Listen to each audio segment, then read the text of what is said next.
I'm John Bigler from the Bigler Law Firm. We concentrate in the areas of elder and disability law. Today I'd like to talk about something that happens very frequently. People coming into the office concerned about a loved one who needs nursing home care. They've heard terrible stories and they're frightened that they're going to lose everything. They've probably heard someone tell them that they know a family that lost every penny. And the first thing I'll let them know is that in the worst case scenario, which is an individual, a non-married person who needs institutional care, the worst thing that should happen is to lose approximately half of that person's assets.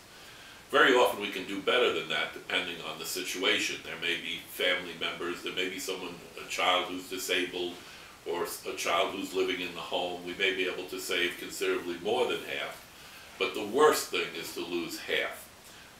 We have what we call the reverse rule of halves. We used to have the rule of halves, but in 2006 the law became more difficult, and so we have to dance through a few more hoops. But we can preserve half the money.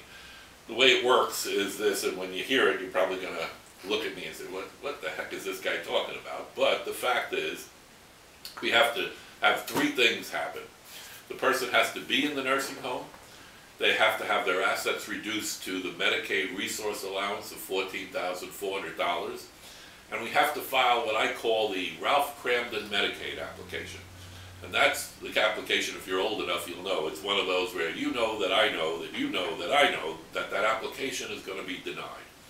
And the reason it's going to be denied is because there was a transfer of assets within 5 years of the institutionalization. But we have to file that application to start a period of ineligibility running.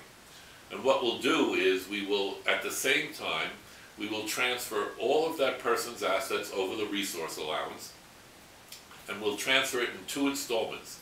We'll transfer half as a gift and half as a loan. And someone in the family will sign a promissory note for the loan to evidence that loan. And we'll file that loan, that promissory note on the loan with the Medicaid application. The application will be denied because of the gift. There'll be a period of ineligibility based on how much was gifted. And during that period of ineligibility, that person who signed the promissory note will use the other half of the money to pay the nursing home each month.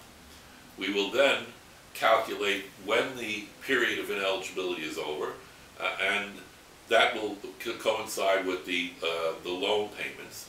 And when the loan payments have been paid and the period of ineligibility is over, we will file a second application that will be approved. And we will have saved, in effect, approximately half of the person's money. It will depend, of course, on other factors like how much does the particular nursing home cost, what income does the person have each month, which will help us defray costs, but that's how it works. And in our office, my associate Lou Puglisi will calculate to the penny. He's very good at that. I like to tell people, I'm just the looks, he's the brains, which is kind of sad actually, but that's how we do it. Thank you.